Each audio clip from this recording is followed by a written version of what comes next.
Now, do you have any guesses as to what the largest single pollution hotspot in all of Southern California might be?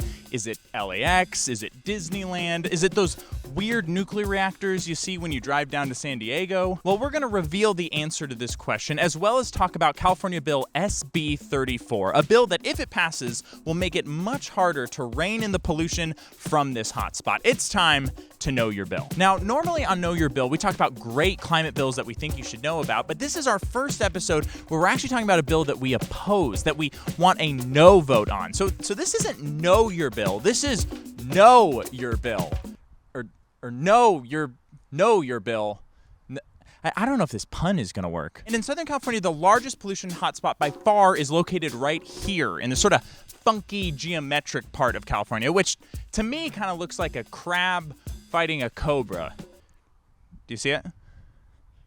Right? So this is the San Pedro Port Complex, which contains both the Port of Los Angeles and the Port of Long Beach. It's one of the busiest ports in the United States, which means lots of trucks, cranes, and machines running on lots of fossil fuels running around the clock. Then there are a bunch of mobile sources of pollution that congregate here, like trucks and ships and trains. You can see that it's right next to thousands of homes, schools, communities, all these people that have to breathe this polluted air from the ports. But there is some good news, and that's that the ports are a perfect target for electrification, which is moving all that machinery and infrastructure that is now running on dirty, polluting fossil fuels to running on electricity that is generated by green, abundant energy in California. And this process has already begun. The SCAQMD has already created a bunch of rules to get the ports moving towards electrification. And during this process, they got community input, they met with stakeholders, and they were so close to finalizing these rules, and then SB 34 shows up. So SB 34 is a bill that's authored by Senator Richardson, and it seems designed to muck up this rulemaking process that was underway. It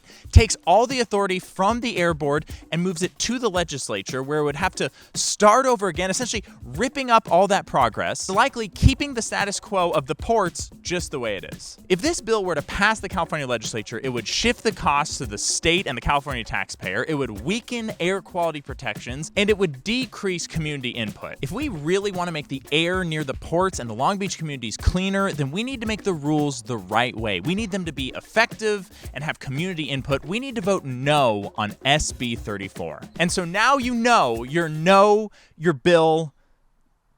Now you know. The pun doesn't work. It just doesn't work.